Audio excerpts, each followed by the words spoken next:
Hey everyone! Season 3 of Grow Organically will be coming back in a few weeks. We have some awesome guests and interesting topics lined up, including a deep dive into our new Growth Proficiency Report, which is available for download on Catchlight.ai. In the meantime, we are re-releasing some of our favorite episodes that are jam-packed with valuable insights.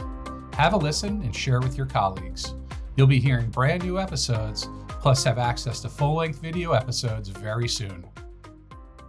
And welcome back to the Grow Organically podcast. I'm your host, Dan Gilmartin. I'm very excited to have my friend Michelle Winkles on the program today. Michelle is a partner and CMO of Mission Wealth, where she's been for 8 years.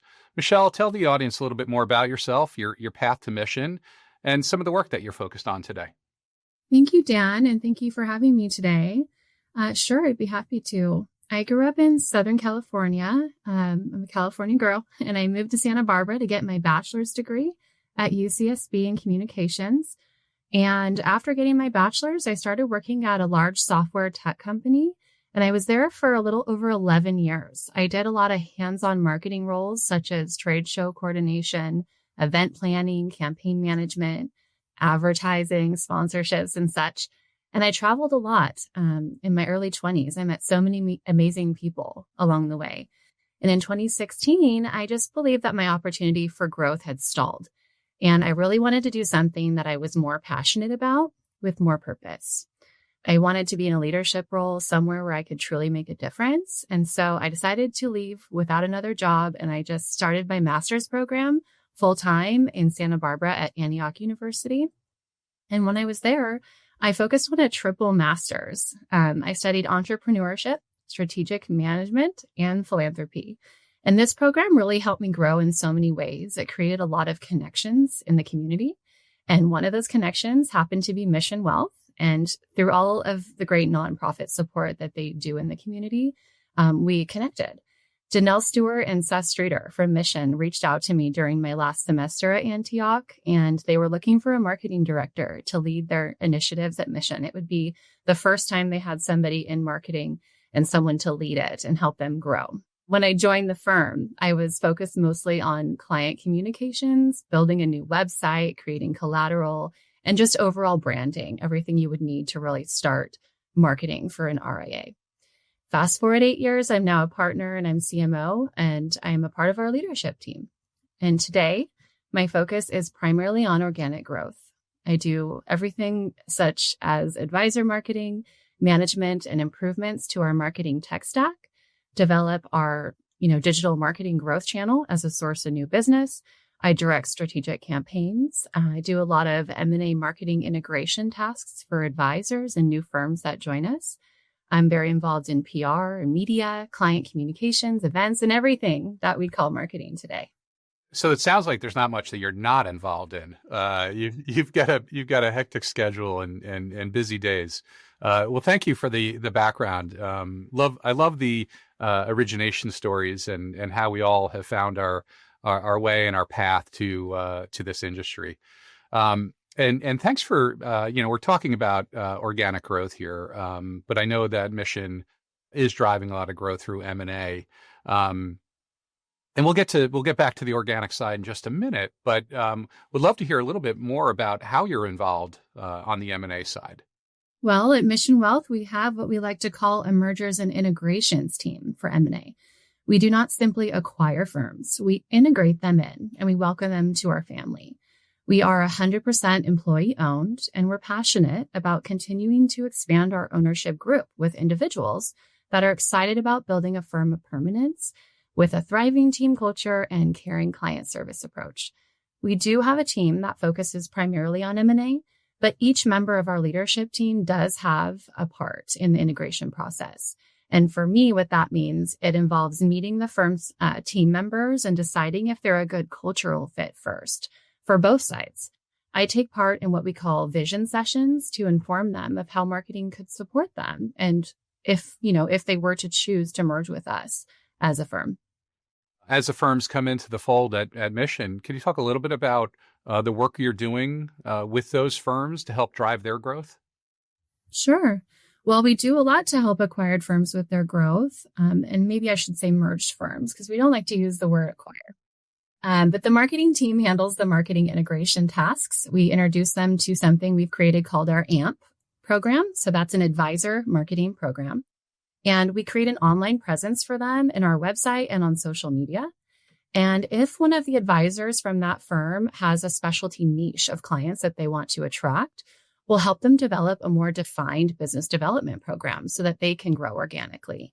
And that can include anything from defining who their ideal client profile is, showcasing stories about the clients that they serve, creating digital lead gen campaigns for them, maybe coordinating client or prospect events for them, and highlighting their nonprofit involvement and whatever else they're passionate about.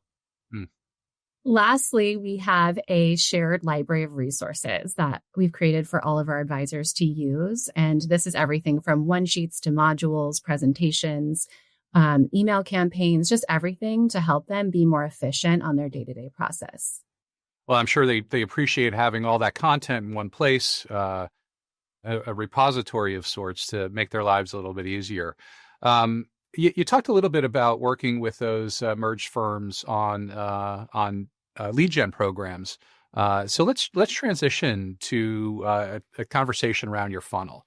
You and I have had a chance to chat and meet a number of different times, and I think you've got a pretty sophisticated lead gen program specifically focused on organic growth. Could you share some tips for some folks that are starting to look at creating their own lead gen program at their firm? Sure. Well, I don't want to give away all of our secrets, but I can offer some tips for those looking to build or improve their digital lead gen program. I do believe that you need to consider 3 important foundational rules before you start to drive any kind of top of the funnel growth.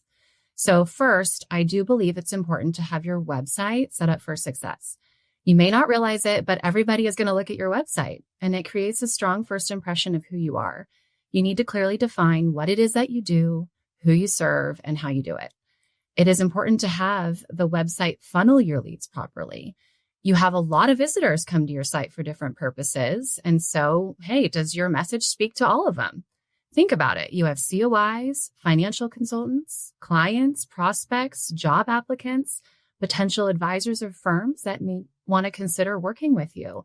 And you want to make sure to help each of those audience members achieve their goal. So give them a way to do that. Next, you should have a strong marketing tech stack. At Mission, we try to automate everywhere we can for efficiency and to save time. And when people come to your site, what tools are you going to use to connect with them? Think email tools, text tools, phones. Do the leads and communications you make with them sync to your CRM or your marketing automation program seamlessly? Or is this a manual task? Is it going to take a lot of time? Once they sync, you need to create a program that automates those tasks and communications accordingly. It took us over 2 years to build this piece out, and we continually analyze our data and refine our processes. So when you start to generate leads, you just really want to make sure that you have the right business development tools and a plan to help you succeed. Now, I did mention earlier that there's several types of people that are going to come to your site, and each of them have a different goal. How will you know who they are when you get a new lead? How can you determine if they are truly a qualified prospect? Are they high net worth? Do they have high intent? You want to use some kind of sophisticated software tool to help you filter people to the right teams for follow-up. Utilize that data to prioritize and customize your follow-ups. You need to create a clear follow-up plan once you get the lead. And we have all heard about the term speed to lead, getting to the lead before everyone else. That was the stats we've heard in our industry. You got to get to them first. But I've discovered it isn't always the best idea. If I could leave you with the most important thing to think about in regard to lead follow-up, I would really just say today it's thinking about a more personalized, thoughtful follow-up in a method that's preferred by the lead. Is that email, text, or call at the right time of day, and give them something that speaks to them, possibly based off their interests, while showing you're credible, trustworthy, and a great advisor for them to work with. Sounds simple, right? Yeah. Just do it in an afternoon. Build your new website. Make sure it speaks to the audience. Love it. Tech stack. I think a lot of folks struggle with that one. But then the workflows and personalization of the workflows, I think you're spot on. Leverage data you can in a way that helps you start to initiate and build those relationships. So you sort of walk through the aggregation, the flow of data through the different tech components of what you're using and that engagement. But let's go up a level and just talk about the top of the funnel. What are some of the ways that you're doing? What are the tools, techniques that you're doing to drive that top of funnel growth? Sure. Well, there are many ways to get leads in our industry today. I mean, you can buy them from demand gen partners. You can run paid ads on search or list yourself in directories, advertise on social media, ask your clients for referrals. That should be the simplest, most effective way. You can join a custodian referral program. You can, develop COI relationships and more. But for this purpose of this call, if we hone in on digital marketing and top of the funnel growth, I would say that Google organic search has been the best conversion for us. We've seen higher rates with those types of conversions. It's been the best medium in the sense that the leads are more qualified. They have high net worth and they have higher intent. So it is key to make sure that you're searchable and you have content that is SEO optimized and relevant to your target audience. We've spent a lot of energy getting all of our locations verified as official Google business profiles for search. And since we did that, we've seen an uptick in leads. We continually work to build up those locations for SEO over time. And there's many ways to do that. But definitely you want to make sure to post updates to your locations, to those business profiles, share content, and get reviews for each office that you list. This all helps you rank higher in Google's algorithm.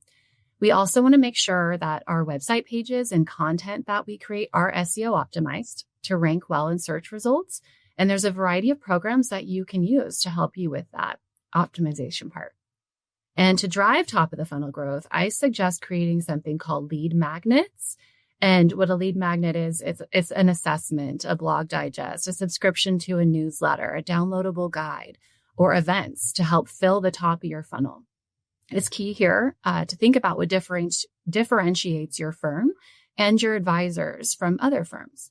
Prospects are going to do their own detective work and determine who they relate to the most, who they trust, and who is most credible. Love that. And in particular, the business profile that you're working with your firms to create.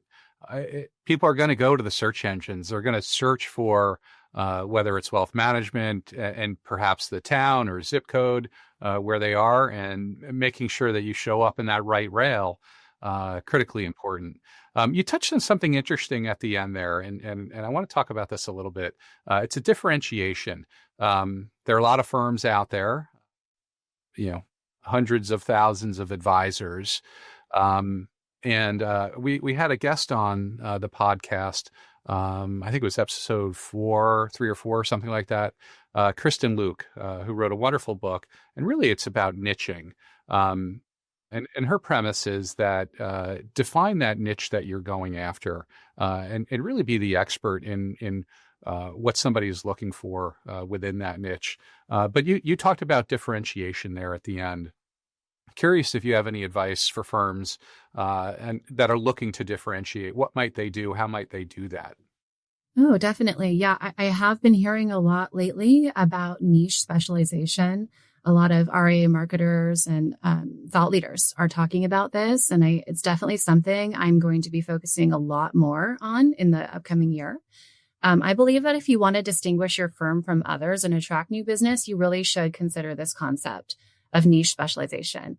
Advisors and the firms that they're a part of, they can build credibility and attract and target specific clients by focusing on a specific profession, interest, or life event. It is beneficial to determine who each advisor's ideal client profile is. If you can find a way to organize each advisor's client data to show exactly who their clients are, meaning things like their interests, profession, hobbies, geographic location, age, sex, education, things like that, you can take that data and see if you have any clusters. Do your clients have any distinctive similarities? Just something to step back and look at. And this could become a unique micro niche that an advisor or firm serves. You could take this data and create marketing materials to attract more clients like the ones you already serve. And lastly, I really think you could benefit here by having deeper, more relatable conversations with clients and prospects that fall into these clusters. Your next task will be measure how much that cluster grows over time. I love that.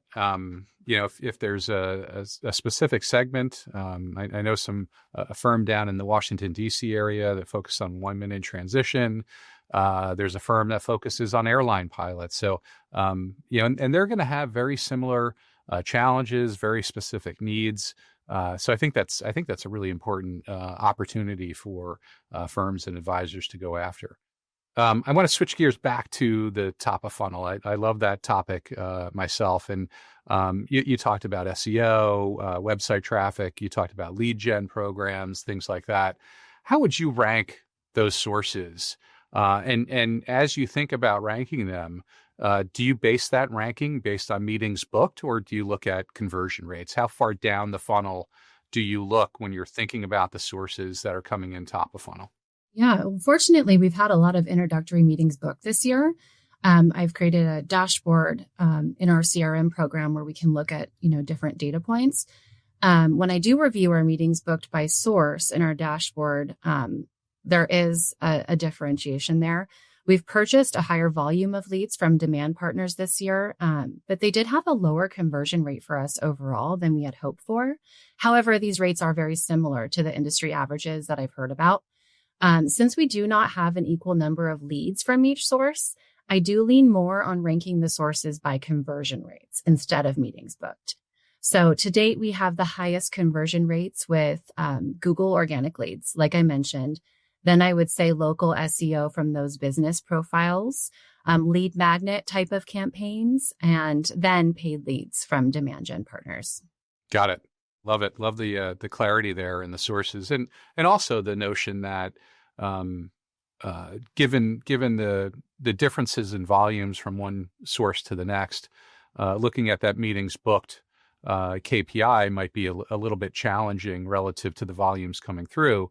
So using conversion rates, which is ultimately what we're trying to do as a business, is drive that conversion and have that transfer of asset happen. So let's transition from there into maybe mid funnel.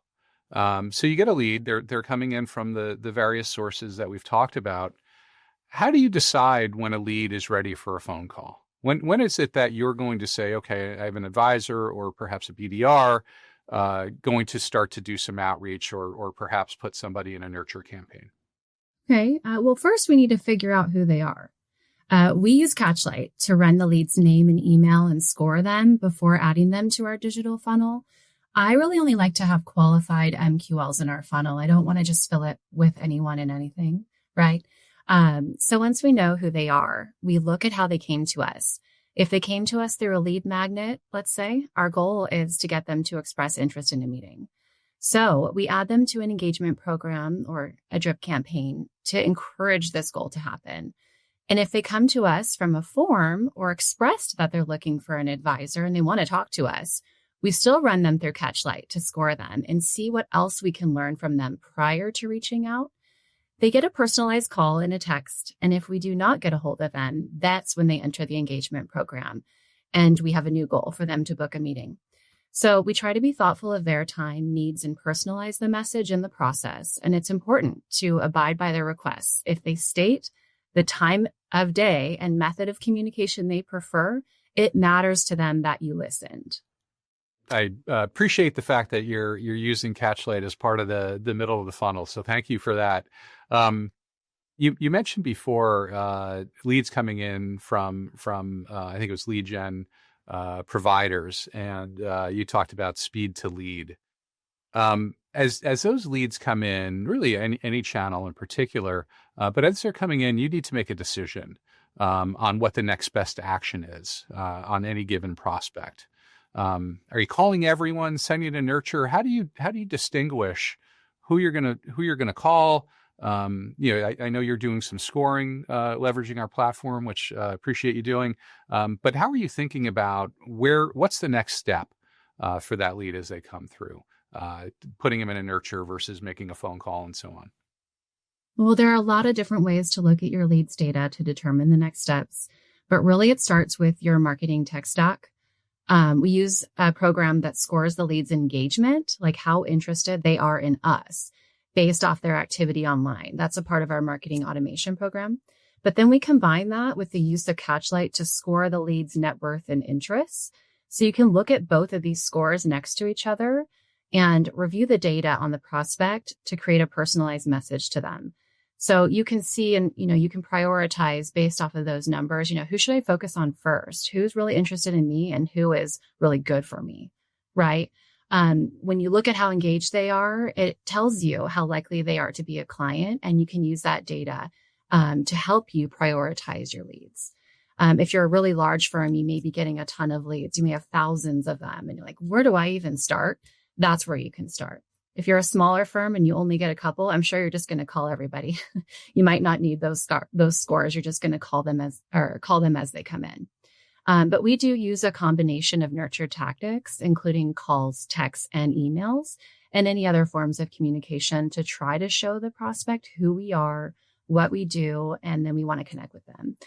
Finding the right cadence and meeting them where they are at the right time is the biggest challenge for us.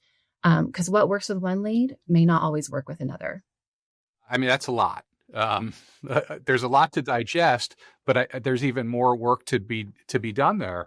And when I've gotten to know you, I've always thought like you probably have a team of 10 to 15 people.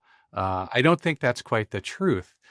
So could you tell us a little bit more about your team, the work they do, and how do what does the team look like from a functionality perspective? Well, Mission Wealth has an amazing 4-person marketing team today, and we're looking to hire a 5th. Only 4 doing all this work, Michelle. Yeah. We're looking to hire a 5th, but everyone is focused primarily on a segment, and we've set up a growth path for them for the future.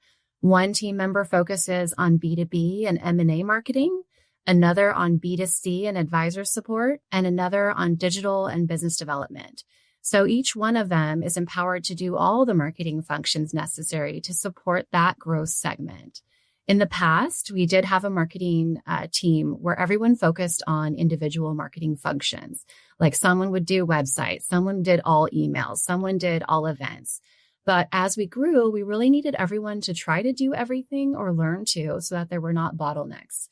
This way, we could all have a benefit.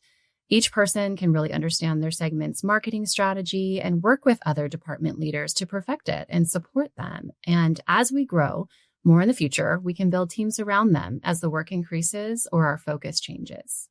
Awesome. Love it. And it's amazing the amount of work that you're getting done with such a small team.